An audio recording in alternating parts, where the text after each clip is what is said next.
Welcome to Manhwa Recaps, spoilers ahead, watch out, and take care. Before the recap starts, just want you guys to know I hit a Steam key for Marvel Rivals somewhere in the video.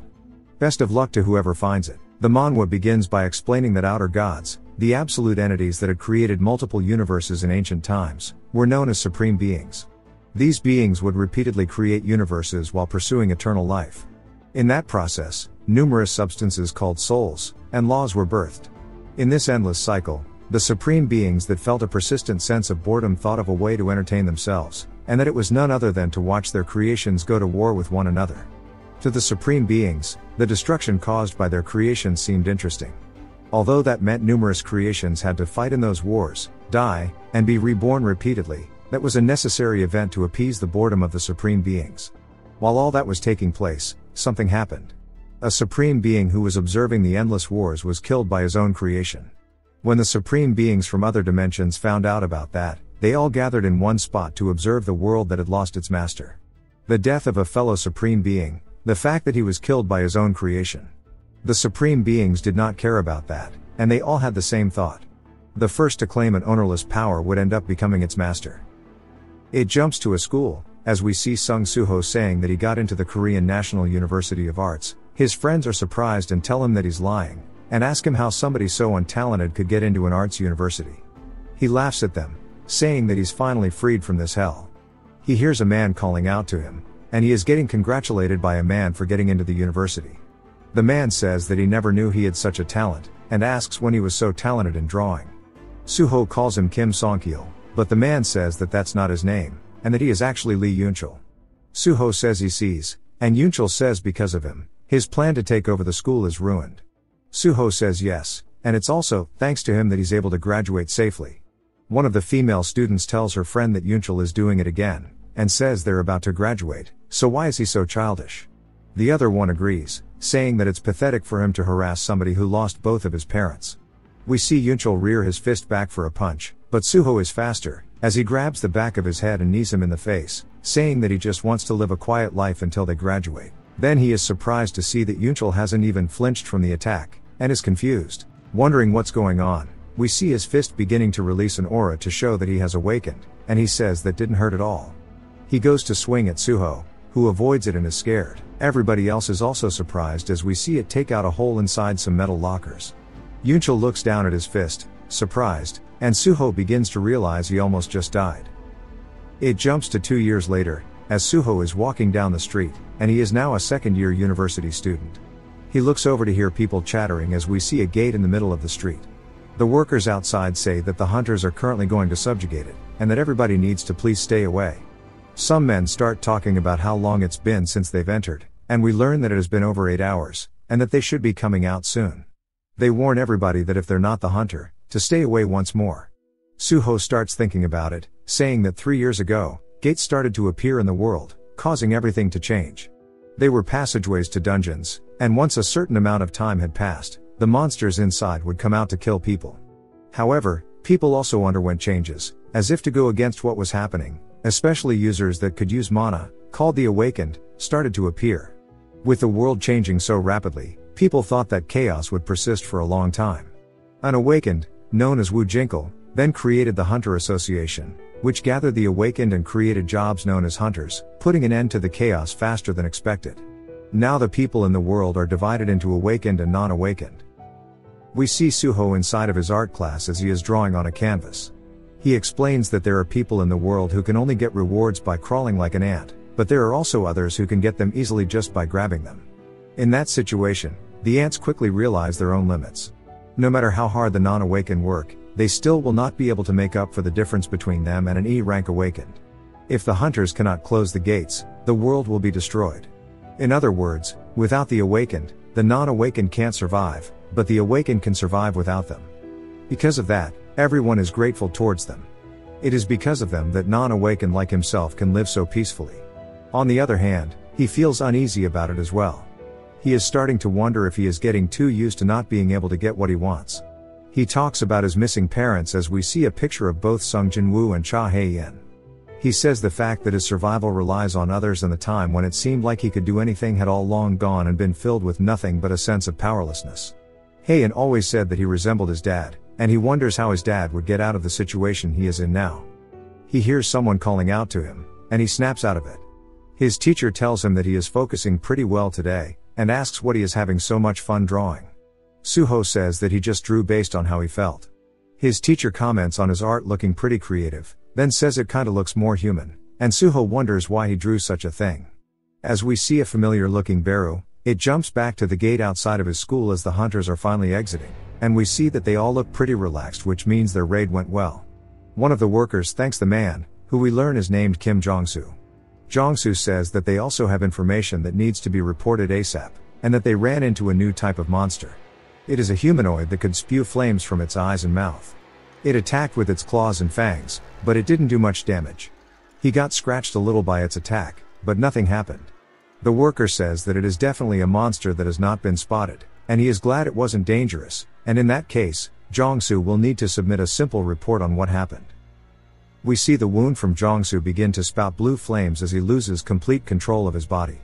He drops both of his weapons onto the floor, and the worker calls out to him only to be greeted by his mouth instead, as he starts to get a chunk bitten out of him. The other hunters look in fear and are confused about what is going on. One of them realizes that the flames look the exact same as the ones inside the dungeon, and then she quickly gets eaten as well. Everybody begins to run for their lives as it starts to spread from person to person like a zombie outbreak. In Suho's classroom, he hears the screaming outside, and everybody runs over to the window wondering what is going on. He feels fear as everybody outside is attacking one another, and they start to realize that everybody looks like monsters, and it might be a dungeon break. One of them asks if they are trying to win the Darwin Award, saying that they need to get out of here, and another suggests they just wait for hunters. They call out to their teacher named Lim, asking him to do something since he isn't awakened, but he says that he is only E rank. Suho sees one of the infected on the other roof and sees it crouched down. It begins to leap across as he tells everybody to run away. He ducks to avoid it as it barrels past him trying to eat him. They start to run away, leaving their classmates behind. One of the girls falls over and starts to cry as her legs give out, and she begs Suho to help her. He looks away and closes his eyes out of regret and begins to run away, saying he will go get the hunters. He wonders why he said that, saying it is the same as asking her to die, but there is nothing a non-awakened like him can do. He starts thinking about how powerless he is and wonders what his dad Jin-woo would do in the same situation. As the monster finishes eating her classmate, it begins to slowly walk towards the girl, and she begins to cry while shaking. The monster opens its mouth and screeches while running over to eat her. We see it is quickly greeted by something red as Suho has come back with a fire extinguisher, and he knocks the monster in the face. He says if his dad were here, he would definitely fight back. A status window begins to glitch out onto his screen and says that he has met all the requirements to complete the secret quest, Courage of the Weak. Suho explains how he used to have a dream that resembled a game. In order to defeat the monsters, he progressively got stronger every floor, and he leveled up and fought them again and again.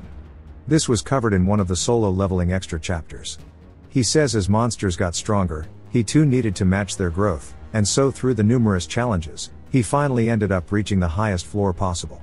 The final boss he encountered was powerful, though. He was his enemy, but he couldn't help but feel envious and even awed by his power.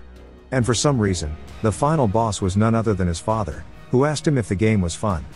It's probably because the image he had of his dad was reflected in his dream, and that his dad was strong and reliable. And he wonders how he was able to become so powerful. It shows Suho getting the fire extinguisher and running back, saying if he was in this situation, this is the exact same thing he would do. We see the monster reeling from the attack, and he wonders what to do now, saying that he heard the attacks of the non-awakened don't work against them, and he realizes that he has charged in too recklessly. He opens his eyes wider as he is surprised to see that everything has been frozen in time. The girl's tears are stopped in the air, and so is the monster. He looks down at the status screen, saying that he is now qualified to become a player, asking if he accepts. He says this situation is just like that dream. If he can fight like he did there, what reason does he have not to accept it in this desperate situation? He mumbles accept, and a bright light shines from the classroom. He has now become a player, and he has been given great spellcaster Kondiru's blessing. It will ensure that he will always be healthy and strong during his lifetime. He has obtained the permanent effect of longevity, which means that all diseases, poisons, and status effects are healed, and sleeping will increase regeneration ability. Another window appears, stating that the system will help the player develop, and that this is not a dream, and he only has one life, so be aware. Now he actually has access to his status window, and he says it's just like he thought. A new quest appears called Tutorial, and he needs to defeat the Mistburn and level up. He sees above the monster's name it is a D rank Mistburn. He tells the female student to quickly run, and that he can tell now 2 of the enemies are non-awakened, and 1 is. They start to leap at him, and he wonders if he really did awaken and begins to sweat with excitement. He smacks one of the enemies in the face by throwing the extinguisher at it.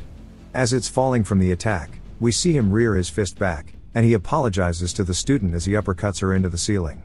He is surprised by his strength and asks if he really just one-shot at her. Another monster comes in from the side, and he sidesteps the attack, responding with a kick to the side, instantly one-shotting it as well. Now he has leveled up and completed the tutorial, and he has the option to look at the reward for completing it. He says that now he is certain that he actually did awaken. As he hits the awakened monster in the face, he realizes that the monster is still standing, which catches him off guard. The monster swings towards him, and he does his best to avoid it, but we see it leave claw marks on his chest. Suho puts his foot on it and then pushes away to create distance. He says he'll turn into a magic beast if it wounds him, and he wonders if he is going to become one right after awakening. But due to the effects of longevity, we already know that will not be the case, as he instantly heals, and he says that he completely forgot about reading this a minute ago. He gets slammed into the floor by the monster and says if he is weaker than the D rank who became a magic beast, it means he is an E rank, and that he needs to stop worrying about the ranks. The monster goes in for a sloppy kiss, and he realizes that there has to be something he can do. Then he recalls the rewards and accepts them. He is given 5 stat points to spread out, and he puts 3 into his strength. He starts to scream and throws the monster over him. The monster lands on its feet, but it is instantly met by Suho's fist. The monster goes in for another attack and scratches him once more. He says even with the strength increase, he still can't defeat this, and decides to put the other 5 points into strength as well, going from 14 to 19. He clenches his fist, saying that an awakened who levels up has never been heard of before. He punches the monster in the mouth, causing its teeth to shatter out, and he says that ranks are decided upon awakening, and no awakened became stronger than the rank they were given. Though he doesn't know who determines the ranks and the non-awakened, if he got the power to escape from that structure, that's all he needed.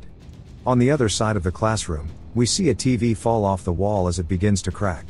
We see that it was from Suho's punch to the monster's stomach, causing it to fly through the wall. Suho grits his teeth and follows it up with another punch to the face, causing the monster to go flying across the room. He's a little gassed out and looks down at his fist, and we see that he has defeated the monster and leveled up 3 times.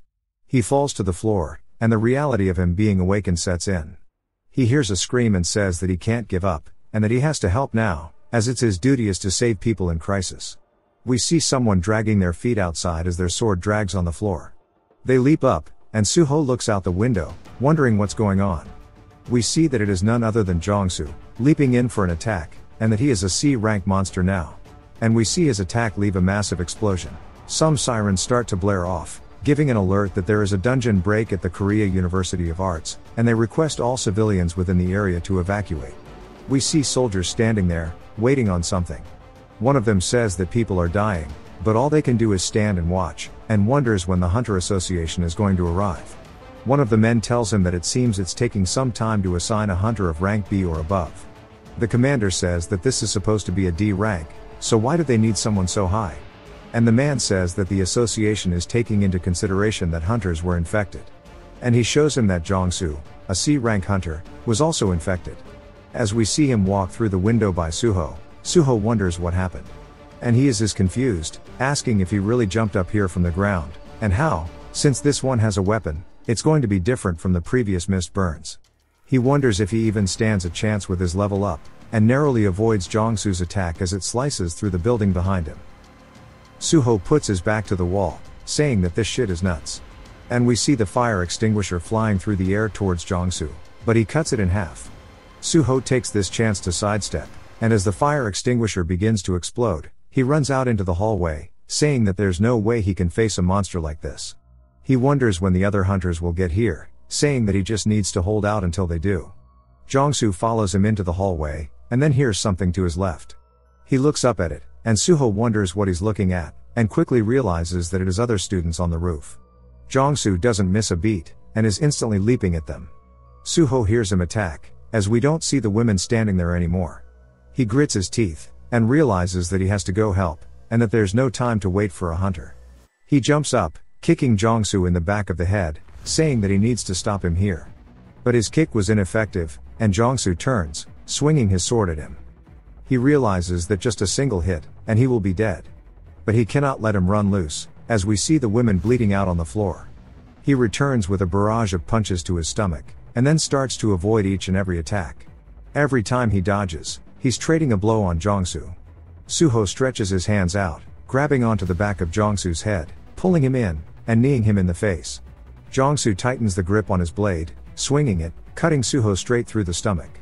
Suho begins to spit up blood, and then is kicked away into the wall on the opposite side of the roof. He spits out even more blood, and begins to lose consciousness, as we see that he only has 1 health point remaining. He says that he must have lucked out, and that the system does not want him to fail yet. We see the space around them slowly begin to crack, as Jong-soo starts to get more excited. Suho takes a stance, and it keeps continuing to crack. Jong-soo leaps in, and we see that Suho's fatigue is 99. His eyes begin to go blurry, and he realizes that he's screwed, as he starts to fall unconscious as Jong-soo attacks. The shattering behind continues, as we see it fully crack open now, and a purple shadow leaps from it, flying straight towards the roof. As Jong-soo goes in for the attack, we see his arm go flying through the air. Suho looks up, wondering why he sees an ant, and we hear Beru saying no, it was all because he was late. He begins to heal Suho, and then turns towards Jong-soo, saying that they must be the lowly pest that dared to harm His Highness. He A-trains straight through Jong-soo, causing him to turn to a red mist. We see another monster coming towards Lim, and he starts to scream for somebody to help, as we see it also gets A-trained. This happens to every single monster in the vicinity, as Beru takes them out one by one, in rapid succession, leaving nothing but body parts behind. He's moving so fast, he's shattering all of the glass in the building, as Bro is breaking sound barriers. The area instantly brightens up, and everybody wonders what's going on. Back on the roof, we see Beru kneeling, as he tells Suho it's been a long time, calling him the young monarch. It jumps to a young Suho drawing all of Jinwoo's shadow summons on paper. He looks up after hearing something and is excited to see Beru with an apron. Beru picks it up, asking if he is drawing him, and begins to cry, saying that he is touched. Suho then snaps out of it as he wakes up in a hospital. He stares at the ceiling, wondering what's going on. He then starts getting chewed out on the phone, asking if he is okay, and says that the world is going crazy and that he'll send a few bodyguards. Suho tells his uncle that he's fine, and we learn that it's been 2 days since the incident, and that due to all the casualties, it became a hot topic. The discovery of Mistburns, a monster that can infect even hunters, along with the association's delayed response to the incident even though it happened in the middle of the city, and what the hunters saw when they arrived all remain topics of debate. The Mistburns were all dead due to something unknown. We see one of the students saying that everybody just suddenly exploded in front of him. Suho cuts the TV off and looks to his side, saying that as expected, his awakening was in a dream. Moreover, he's an awakener who gets stronger as he levels up. He says that he thought he was cut by a C rank, so how did he survive that? We hear Beru saying that's because he got rid of the trash. Suho is confused, and looks at the floor to see his shadow, and Beru says that it's been a long time, and begins to cry, asking him when he grew up so wonderfully, saying that he can't help but feel overwhelmed with emotions. Suho says that his scattered memories began flooding back in, and that he knows this ant, and when he was young, he was one of the dark creatures that stayed with him, and he forgot him until now. We see Beru saying that he has crossed dimensions to meet him. Suho wonders why he lived with such creatures when he was young, and he's very curious about it all. He says from what he remembers, he doesn't think he should be this small. Beru says it's an effect of consuming a lot of mana while crossing dimensions, and is usually dashing and menacing. Suho says that his system window says that he has a private grade, though. Beru panics, saying that he's actually a martial grade, and that the system is just making fun of him. Suho sits up, saying that he got better because of him too, and Beru blushes, saying that he may not look it, but he is a skilled healer, and his goal for coming here was to release his seal, but he didn't expect him to do it himself, and he is impressed. Suho asks if it's related to the dream he had, and Beru says that he may think it's a dream, but it's all things he actually experienced, and that he is much stronger than when they fought each other, and that the great Shadow Monarch Sung Jinwoo sealed his powers along with his memories because he just wanted him to have a normal life. Suho grabs onto him, saying that he, as he expected, really is related to his dad and wonders why he left home. Beru says that he actually went to outer space. Suho asks why the hell he would do that, and Beru says to put it simply, and he begins to use shadows to explain it. He says the Great Shadow Monarch left for outer space and is at war with invaders who are trying to take over the world. Suho is confused, asking if his father is part of the Avengers, and Beru says yes, and that they are beings from Itarum, gods of outer space. Itarum are sending their apostles and invading their world. While on his way to meet Suho, he tore apart countless enemies. The fact that gates and monsters are appearing on Earth must have been this war's influence as well. Suho looks curious and asks if his mother went as well. Beru says no, and he explains that she went missing on the day that his father disappeared, so he thought they'd be together. Beru lets out a panic scream since he did not know she was missing, and says that the apostles of Itarum must have created some kind of evil trap. Suho asks if it's because of those same bastards that his parents cannot return. Beru asks if he wants to meet them, and Suho shakes, saying of course, and he's been alone for so many years. Beru tells him that there's only one way. The Lord won't be able to come to Earth for a while due to the war, but the young monarch can find and rescue his mother after he gets stronger, and Beru tells him it's time to level up. A quest has arrived, and we see that it is the trial of the Shadow. A window explains that he is the son of the Shadow Monarch, and that his talents have been sealed, and that he'll have to prove his worth and enter the Shadow Dungeon. And he is holding the Shadow Dungeon key that Beru gave him, and that it can be used on his own shadow. Beru tells him to plug it into the wall where his shadow is. Suho sticks it into it, and then unlocks it, creating a gate from where his shadow was. Beru tells him to go ahead and enter and take all the power that should belong to him. Suho is still in disbelief, saying that outer space, the war with the gods, or even the Shadow Monarch, none of it makes sense to him, but still, if he can meet them again by getting stronger, he'll level up as much as he can to make that happen. Beru watches and starts to recall Jinwoo telling him to go to Earth and release Suho's seal, as Itarum's invasion may have spread to Earth, and that he needs to return Suho's powers and memories and protect Earth, and he'll allow him to act at his own discretion depending on the situation. Beru says that if he's leaving the rest to his own judgment and the fact that he saw Suho bodied on the floor, he shall stay here by Suho's side and watch over his growth. They enter the portal, and it vanishes from the other side. As they enter, Beru explains that this place is the land of the dead, where the living can't step foot inside without the master's permission, in other words, the Shadow Dungeon. Suho looks around, saying that it's closer to a ruined city than a dungeon, but for some reason, it feels familiar to him. A window appears, giving him a quest to survive, explaining that the denizens of the Shadow Dungeon will never accept his weak self as the master of this land, and that he has to survive for 4 hours. Beru tells him to please stay on guard, as the time of suffering will soon arrive. Suho asks what he's talking about, and we see a goblin leaping at him from the top ropes. Suho's spidey sense tingles, and he kicks it in the stomach, saying that surprised him. We see it's a goblin scout. Beru says that if it's a scout, it means there are others nearby. Suho says that he'll deal with it before it calls for its allies. Beru says that it's true that goblins are weak and feeble, but that's reckless. Suho says that since its name is not colored, it means he's on the same level or weaker than him. He hits the goblin's arm, causing it to drop its axe, and then snatches the axe out of the air, cracking it in the skull. He looks at Beru, saying there he goes. The ones stronger than him have colored names, as he learned this a few days ago. Beru says he sees, and then they hear a horn get blown anyway. They both look up to see one of the goblins on a signpost, and Suho says that it looks like there was another scout. More goblins begin to make their Suho asks Beru if he's going to help him, and Beru says he wished he could, but due to being so far away from the monarch, his mana isn't being replenished, so he has to preserve as much strength as possible, and if he intervenes in this battle, the experience he will obtain will be greatly decreased. Suho says he just had to explain that he was not going to be helpful. He says that he wanted to test out this skill in his status window, as we see it as the ruler's authority. He says he feels like he has an invisible hand now, he'll treat it the same way they treat him, and then draws a bowstring using his ruler's authority. Even then, he was able to use the ruler's authority he had inherited from the monarch. Now, as the apostles of Itarum are invading Earth, the young monarch's power has begun to shed light. His carelessness gets him stabbed in the side, and we see a goblin smiling and laughing about it. Suho backfists it, and Beru calls out to him, telling him to stay on guard. All the goblins surround him, and we see one of the orange names, Centurion, start to make its appearance. Suho loses 30 health from that attack, and pulls the knife out, saying that it hurts. We can't tell if it was a direct hit or not, but we see it hit its chest. Suho says he feels more alive than when he was powerless. He uses his ruler's authority to quickly dispatch the goblins surrounding him, as his health starts to tick down more and more as the fight continues. He grabs back onto his knife, and we see he's below half now, and he charges in for another attack towards the Centurion. They quickly surround him, and it cuts to a status screen, saying that he has learned the skill Resilience, and that he has gotten 5 level ups. We see blood on the floor, as goblin corpses are strewn out along the city, as well as the Centurion, dead on the floor. Suho sighs as we see his 4-hour time limit has been completed.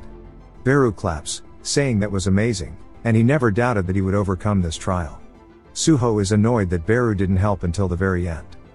A status screen appears, telling him that he can check his rewards, and he does. One of them is called Shadow Extraction. Beru is excited, since this is a very familiar skill to him, and Suho says that now that he thinks about it, he did get a skill called Resilience while fighting too, and it looks like he got skills on top of the level up system, and that this seems kind of broken. He says that it's kind of like becoming a cheat character, and Beru explains that the level up mechanism is based on the system the Monarch used in the past. It is a support system designed to ensure safety as they grow. Beru says, to put it in manhwa titles, it is the I thought I was an unawakened, but I was actually born with the strongest Shadow Silver Spoon. Suho cringes, saying okay, and he just wants his reward. He gets the runestone for Shadow Extraction. Beru gives him the TLDR, which is that it is a skill to turn corpses into soldiers like himself. Suho says that it's kind of like necromancy then, and that if he wants to command soldiers, he'll need to hunt them first.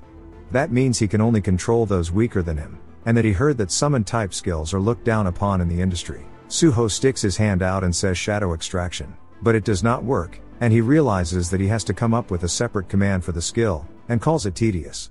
Beru begins to get excited and blushes, as Suho says it needs to be a direct command rather than asking them to fight for him. He sticks his hand out, releasing all of his power, and says the iconic line, "Arise." We see the goblin shadow slowly start to rise up and form into shadow goblins, and there are 3 of them. Suho is surprised and says that it's much less impressive than he expected. The monsters feel like they just caught a stray, and they start crying. Beru explains that usually when they are extracted, they are weaker than they were in life. Suho asks why they are so much smaller. Beru says it happens. Suho then asks how much weaker they are. Beru says just by a little bit. Suho adds that it seems even more useless since they disappear after a day. Beru asks if he doesn't have a skill called Shadow Storage. Suho says no. Beru gets sad, saying that he thinks it's because the intelligence, stat, and level affects Shadow Authority, and that it's a really good skill later on. It's actually one of the best. Suho says that he understands, and to quit looking so depressed. His stomach starts to rumble, and he says that he hasn't eaten in about 2 days, and asks Beru how they get out of here, who tells him that he can leave any time by using the shadow key. Suho says alright, it's time to go eat, and then he exits the dungeon. We see him pogging out of his gourd while eating, saying that he didn't know hospital food could taste this good. Beru says that he'll explain what he needs to do from now on, and that he has 3 missions in total. First, protect Earth from the outer space monsters. Suho asks if he should just go into dungeons and hunt monsters. Beru says yes. As he hunts the monsters, he'll level up, and the stronger he'll be, which means Earth will be safe. Second, he has to find Heian no matter what. Suho asks if there's a way to figure out where she is. Beru says as he hunts the space monsters, he should eventually find a clue. The third is the most important, and that is recovering his power. He can't believe he's just a private grade, and he wants to show him his true power. Suho asks what he needs to recover his power, and Beru says he can absorb a portion of the target's magic and knowledge by consuming them. It's an inefficient method from before he became a shadow soldier, but he has no other choice right now since he can't get magic from the monarch, and that he just needs to eat something with magic. Suho says that every one of these tasks is just asking him to get into dungeons. He finishes his food, saying it's time to get ready. Beru says that since he needs a license to enter dungeons, they need to go to the Hunters Association for a magic measurement. Suho thinks about it and how he is an awakener who levels up, and he wonders what rank he'll get, saying maybe he'll get nest rank. Of course, since this is solo leveling too, his magic level is only 46, and he is classified as an E rank hunter. Outside of the association, we see him leaving, and Beru says that he heard ranks are decided by magic levels, and it's obvious his rank is lower since he's focused on raising his strength. Suho says he doesn't have to go out as a way to comfort him, and it only makes him feel worse, and he wonders if he'll even be able to protect the Earth at this rate. Beru reminds him that he can level up, and Suho says that he's heard raiding parties rarely hire E rank and F rank hunters, and at this rate, getting into a dungeon itself will be hard. Then he realizes something and thinks there might actually be one way. He explains how the strike squad raids the dungeon, the hauling team follows behind and collects the monsters' corpses, and the mining team extracts resources from the dungeon in the back lines. Except for the strike squad, the other teams accept E rank hunters, so he will be able to enter. We see him mining away on some crystals, and he sighs. We see him thanking Lim for introducing him here, saying that he is just the only awakened he knows. If you don't remember, Lim was his teacher. Suho says he's glad he has a senior awakening nearby, and he can even work in dungeons thanks to him. Lim calls out to him and bows, apologizing about the incident at the university. He says he regrets how he acted. As the only awakening, he shouldn't have gotten scared and run away, and he apologizes for not doing anything. Suho tells him to raise his head, saying that he's also an E rank like him, and that the association advises E ranks like them to run away when they see beasts, and that he just follow the guidelines. Lim is surprised, asking him if he is an E rank. Suho explains what his mana level is and says that that is impossible, as when he saw him fighting the magic beast on the rooftop, it didn't look like he was weak, and he wonders if he maybe saw it wrong. He says it's even more impressive that an E rank got attacked and survived, and Beru says that is indeed extraordinary. Lim turns to his side, wondering who the hell is talking, and then falls to the floor, thinking that it's a magic beast. Suho asks him why he suddenly came out, and Beru says that right now he's as weak as a larva, and he can only be at peace if he stays here and protects him. Lim quickly gets up and asks if he awoke as a summoner. Suho says yes. Lim says that many E ranks don't have skills, calling him lucky, and for his information, he has a running skill. Suho says that must be why he's so good at doing it. Lim gets depressed, and Suho tells him it was only a joke. Beru floats around him, saying that as expected of the young monarch, he's completely crushed his mental. Suho says come to think of it, this is his first time inside of a dungeon besides the Shadow One, and he wonders if the strike squad is up ahead hunting the monsters. We see them stabbing a wolf in the throat, saying that the dungeon is empty. One of the men says that only wolf types have been popping up and that their pelts aren't worth much. Another one of the men tells them not to let their guards down, and they're never too sure about a dungeon until it comes to an end. One of the men tells them that there's something in the side path. We start to get a familiar vibe from the first solo leveling as they enter a weird ritual room. One of the men suggests they go back and request backup, but another one tells them that their detection skills aren't picking up any magic beasts. One of them suggests that there might even be hidden treasure here instead of a boss monster, as we see a sword stabbed into the ground. One of them is surprised, saying he didn't actually expect this, and they start to pog out about the fact they hit the jackpot. They need to appraise it to be sure, but it looks amazing. One of the men named Kim Young-jun goes to reach out for the blade, and they try telling him to stop as there's usually traps. He says that he's a C-rank tank, so he can easily handle it. As he grabs onto it, he begins to feel an immense pressure, and he wonders what is going on as he only sees blood around him. Then he gets eaten mentally. The blade comes out of the ground, and his men sigh, saying that it looks like there are no traps.